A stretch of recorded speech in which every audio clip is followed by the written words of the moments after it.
Hello दोस्तों, आज इस वीडियो में घटना चक्र इतिहास की जो ये बुक आती है, इसी के बारे में मैं बताऊंगा। और ये एक बहुत ही अच्छी बुक है।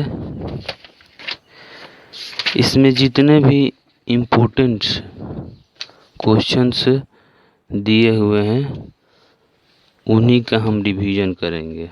जैसे कि प्राचीन भारत है, मध्यकालीन भारत और आधुनिक भारत, और इन सारे चैप्टरों का रिवीजन हम एक घटना चक्र की बुक आती है, जीएस पॉइंटर की बुक आती है, उसी के माध्यम से करेंगे। एक बार आप इस वीडियो को पूरा देखें और मुझे विश्वास है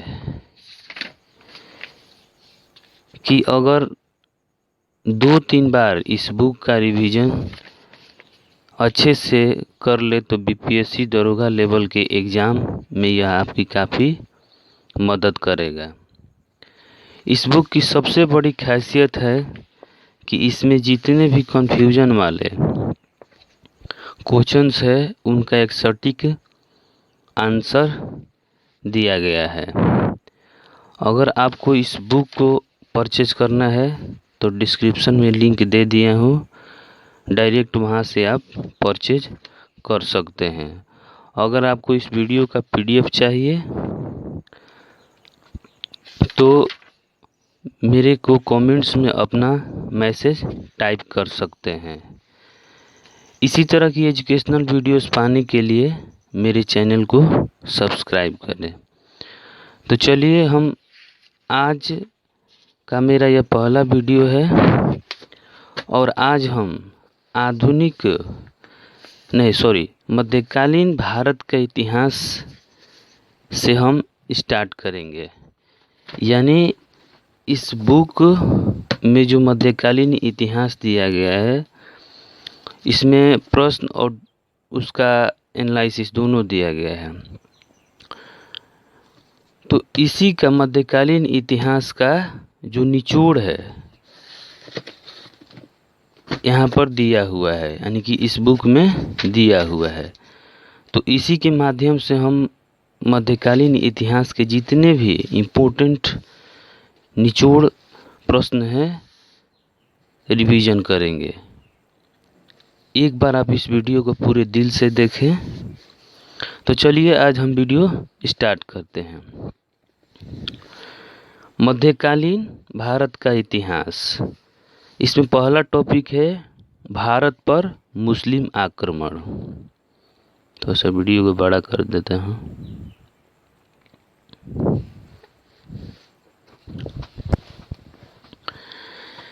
भारत पर मुस्लिम आक्रमण।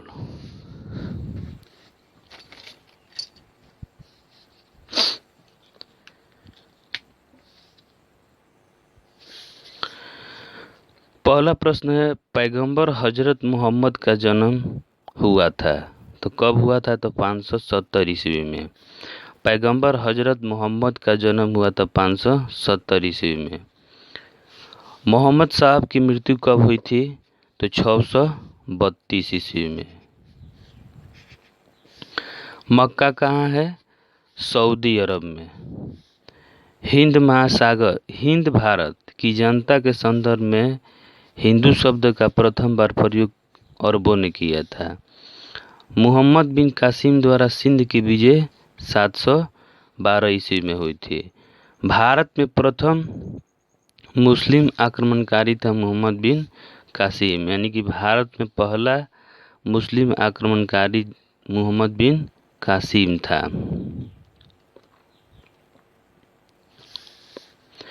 भारत पर सर्वप्रथम मुस्लिम आक्रमणकारी थे अरब। गजनी राजवंश का संस्थापक अल्पतकीन था, यानी गजनी वंश का जो संस्थापक था वो अल्पतकीन था।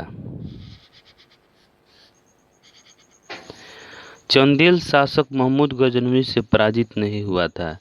यानी कि विद्याधर वह पहला ऐसा चंदेल शासक था जो महमूद गजनवी से पराजित नहीं हुआ था। महमूद गजनी ने भारत पर कितनी बार आक्रमण किया था? 17 बार।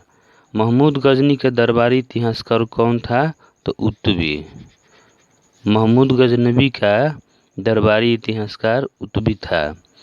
शाहनामा का लेखक फिरदौसी किससे संबंधित था? तो महमूद गजनवी के दरबार से। यानी कि महमूद गजनवी के दरबार में शाहनामा नामक व्यक्ति रहता था जो कि फिरदौसी से संबंधित था। महमूद गजनी के साथ भारत आने वाला प्रसिद्ध इतिहासकार एवं मुस्लिम विद्वान अल-बरूनी था। अल-बरूनी भारत में आया था 11वीं सदी में। अल-बरूनी भारत में 11वीं शताब्दी में आया था। पुराणों का अध्ययन करने वाला प्रथम मुसलमान था अल-बरूनी। एक तरफ संस्कृत मुद्रा लेख के साथ चांदी के सिक्के निर्गत किए थे महमूद गजनी ने। मध्य एशिया का शासक जिसने 1192 ईस्वी में उत्तर भारत को जीता था वो था शिहाबुद्दीन मोहम्मद गौरी। यानी कि मध्य एशिया का शासक जिसने 1192 ईस्वी में उत्तर भारत को जीता शिहाबुद्दीन मोहम्मद गौरी। मोहम्मद गौरी को सर्वप्रथम पराजित किया भीम द्वितीय अथवा मूलराज द्वितीय ने। मोहम्मद गौरी ने जयचंद को पराजित किया था चंदावर के युद्ध में 1194 ईस्वी में। वह युद्ध जिसमें भारत में मुस्लिम शक्ति की स्थापना हुई तराइन के द्वितीय युद्ध। यानी कि तराइन की द्वितीय विश्व युद्ध के माध्यम से भारत में मुस्लिम शक्ति की स्थापना हो गई। भारत पर आक्रमण करने वाले व्यक्तियों का सही क्रम क्या है?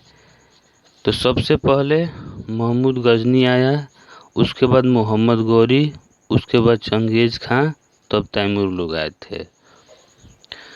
भारत में मोहम्मद गौरी ने प्रथम अख्ता प्रदान किया था कुतुबुद्दीन ऐबक को।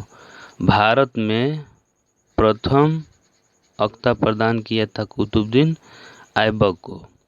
बख्तियार खिलजी जिसने बंगाल एवं बिहार पर विजय प्राप्त की थी वह मोहम्मद गौरी का दास था। यानी कि बख्तियार खिलजी मोहम्मद गौरी का दास था। अब दिल्ली सल्तनत गुलाम वंश के बारे में जो इम्पोर्टेंट क्वेश्चंस है वो देख रहे हैं। यानी दिल्ली सल्तनत को हम गुलाम वंश भी कहते हैं।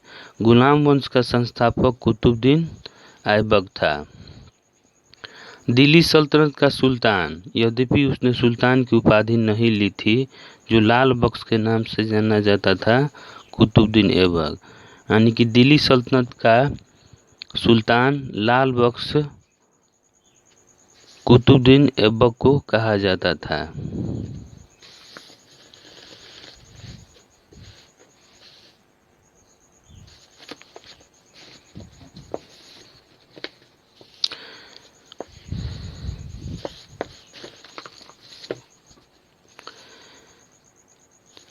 कुतुबुद्दीन ऐबक द्वारा बनाया गया 2.5 दिन का झोपड़ा एक मस्जिद है।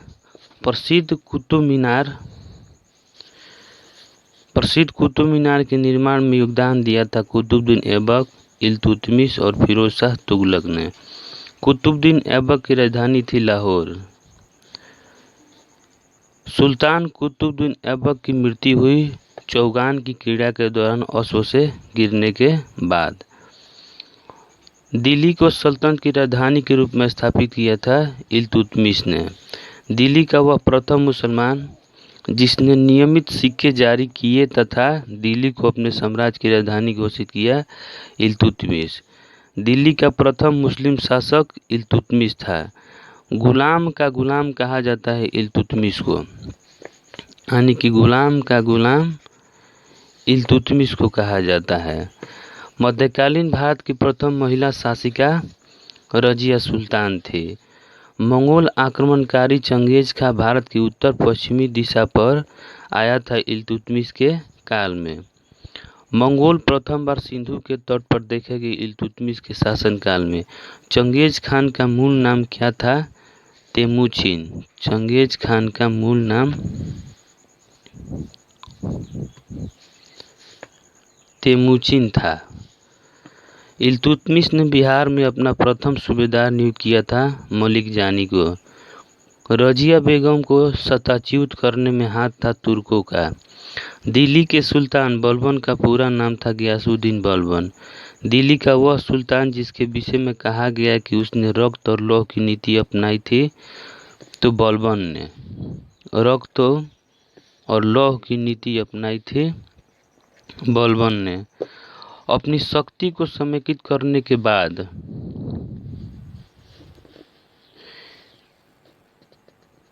बलबन ने धारण की जिले इलाही की उपाधि। अपनी शक्ति को समेकित करने के बाद बलबन ने धारण की थी जिले इलाही की उपाधि।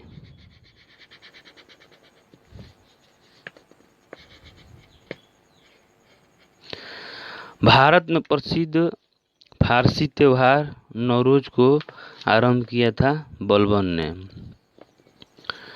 सुल्तान बलबन का महत्वपूर्ण काम क्या था? नियामत ए खुदाई के सिद्धांत का प्रतिपादन किया था। उसने तुर्कान ए चहलगामी का प्रभाव समाप्त किया था। उसने बंगाल के विद्रोह का दमन किया था। नोट में दिया गयासुद्दीन महमूद ने उसे उल्गू की उपाधि दी थी। अगला पॉइंट, गढ़ मुक्तेश्वर की मस्जिद की दीवारों पर अपने शिलालेखों में स्वयं को खलीफा का सहायक कहा था बलबन ने। खिलजी वंश के इम्पोर्टेंट पॉइंट्स। पहला पॉइंट, जब उसने राजत्व प्राप्त किया तो वह शरीयत के नियमों और आदेशों से पूर्णतः स्वतंत्र था। बर्नी ने यह कथन जिस सुल्तान के लिए कहा है वो है आपका अलाउद्दीन खिलजी। यानी कि अलाउद्दीन खिलजी के लिए बर्नी ने कहा कि अलाउद्दीन खिलजी जब उसने राजत्व प्राप्त किया तो वह शरीयत के नियमों और आदेशों से पूर्णतः स्वतंत्र था। अलाउद्दीन खिलजी वह सुल्तान जो नया धर्म चलाना चाहता था, किंतु उलेमा लोगों ने विरोध किया अलाउद्दीन खिलजी को। दिल्ली का सुल्तान जिसने सिकंदर सानी की महान उपाधि धारण की थी, तो अलाउद्दीन खिलजी। यानी सिकंदर सानी की उपाधि अलाउद्दीन खिलजी ने प्राप्त की थी।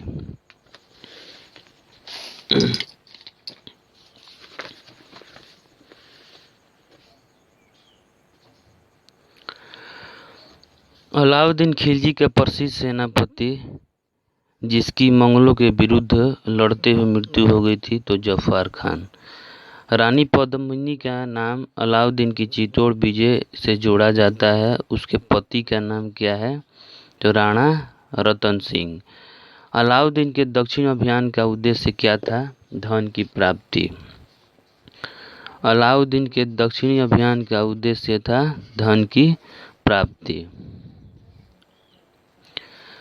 अलाउद्दीन खिलजी के आक्रमण के समय देवगिरी का शासक था रामचंद्र देव। अलाउद्दीन के आक्रमण के समय देवगिरी का शासक रामचंद्र देव था। दिल्ली के वह सुल्तान जिसने फसल का आधा राजस्व के रूप में दावा किया, अलाउद्दीन खिलजी और मोहम्मद बिन तुगलक, ये दोनों व्यक्तियों ने किया था। वह सुल्तान जिसके काल में खालिसा भूमि अधिक पैमाने में विकसित हुई, अलाउद्दीन खिलजी ने दिल्ली में मूल्य नियंत्रण लागू किया। अलाउद्दीन खिलजी ने। वह सुल्तान जिसने बाजार सुधार लागू किए थे, वो थे अलाउद्दीन खिलजी। मध्यकालीन शासक जिसने सार्वजनिक वितरण प्रणाली प्रारंभ की थी, अलाउद्दीन खिलजी ने। घड़ी अथवा गृहकर लगाने वाले दिल्ली का प्रथम सुल्तान अलाउद्दीन खिलजी था। 1306 ईस्वी के बाद अलाउद्दीन खिलजी के समय में दिल्ली के सुल्तान तथा मंगलों के बीच सीमा थी रावी नदी। अब हम तुगलक वंश देखते हैं। अलाउद्दीन खिलजी का वह सेनाध्यक्ष जो तुगलक वंश का प्रथम सुल्तान बना, गाजी मलिक। यानी कि अलाउद्दीन खिलजी का वह गाजी मलिक पहला तुगलक वंश था जो प्रथम सुल्तान बना था। और गाजी मलिक को गयासुद्दीन तुगलक भी कहते हैं। यानी कि अलाउद्दीन खिलजी का वह सेनाध्यक्ष जो तुगलक वंश का प्रथम सुल्तान बना, गाजी मलिक यानी गयासुद्दीन तुगलक।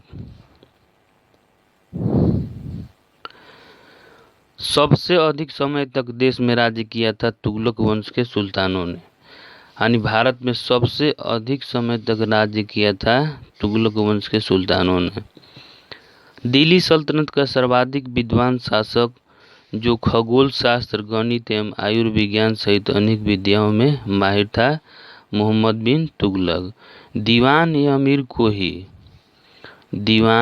अमीर को ही एक नया विभाग जिस सुल्तान द्वारा शुरू किया गया था वह था मोहम्मद बिन तुगलक। दिल्ली का सुल्तान जिसने एक पृथक कृषि विभाग की स्थापना की एवं फसल चक्र की योजना बनाई थी, मोहम्मद बिन तुगलक ने। मोहम्मद बिन तुगलक अपनी राजधानी दिल्ली से ले गया दौलताबाद। भारत में सर्वप्रथम सांकेतिक मुद्रा का प्रचलन किया था मोहम्मद बिन तुगलक ने। मोहम्मद तुगलक की प्रतीक मुद्रा योजना क्यों असफल सिद्ध हुई? मुद्रा निगमन पर उचित नियंत्रण नहीं था, इसीलिए। मूर देश मोरक्को जो कि अफ्रीका में है, का यात्री इब्न बतूता भारत आया था मोहम्मद बिन तुगलक के शासनकाल में। यानी कि मोहम्मद बिन तुगलक के शासनकाल में इब्न बतूता भारत आया था। सल्तनत काल में डाक व्यवस्था का विस्तृत विवरण दिया था इब्न बतूता ने। होली त्योहार के सार्वजनिक उत्सव में भाग लेने वाला दिल्ली का प्रथम शासक था मोहम्मद बिन तुगलक। वह शासक जिसकी मृत्यु पर इतिहासकार बदायूं ने कहा था कि सुल्तान को अपनी प्रजा से और प्रजा को सुल्तान से मुक्ति मिल गई, तो मोहम्मद बिन तुगलक। दिल्ली का वह सुल्तान जिसने बेरोजगारों के सहायतार्थ यानी कि रोजगार कार्यालय की स्थापना की थी, तो फिरोज शाह तुगलक।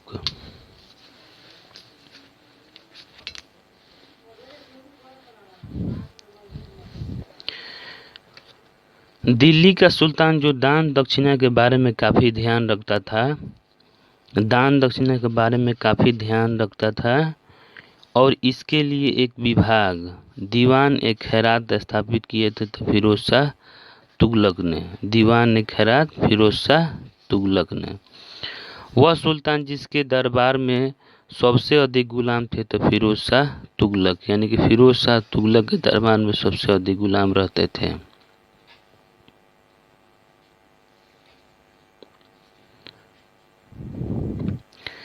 किस सुल्तान ने एक अलग विभाग स्थापित किया? बलबन ने। सेना के घोड़ों को दागने की प्रथा अलाउद्दीन खिलजी ने की थी, यानी कि अलाउद्दीन ने की थी। मोहम्मद बिन तुगलक के बाद दिल्ली की गद्दी पर कौन बैठा? तो फिरोज शाह तुगलक। गुलामों का एक अलग विभाग स्थापित किया था फिरोज शाह तुगलक ने। सर्वप्रथम लोक निर्माण विभाग की स्थापना की थी फिरोज शाह तुगलक ने। दिल्ली का वह सुल्तान जो भारत में नहरों के सबसे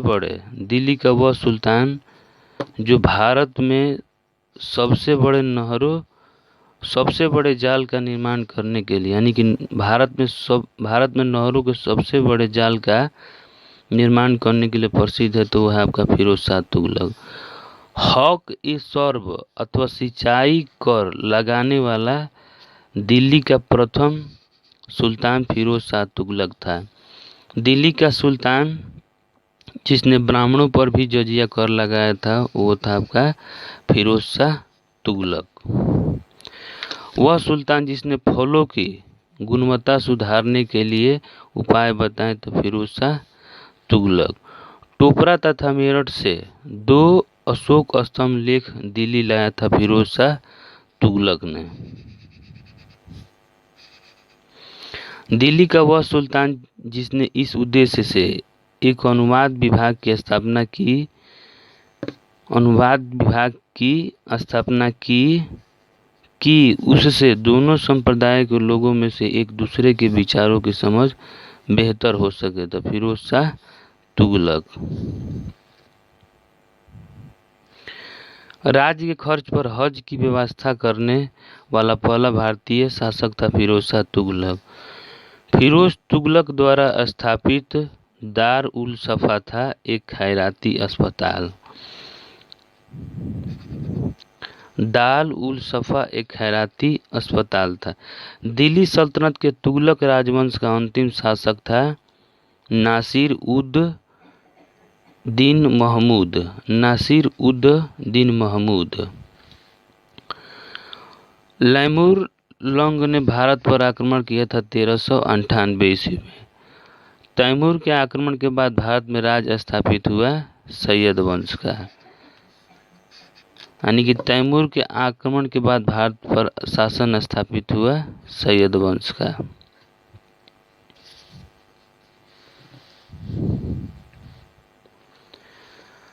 अब नेक्स्ट वीडियो में लोदी वंश देखेंगे।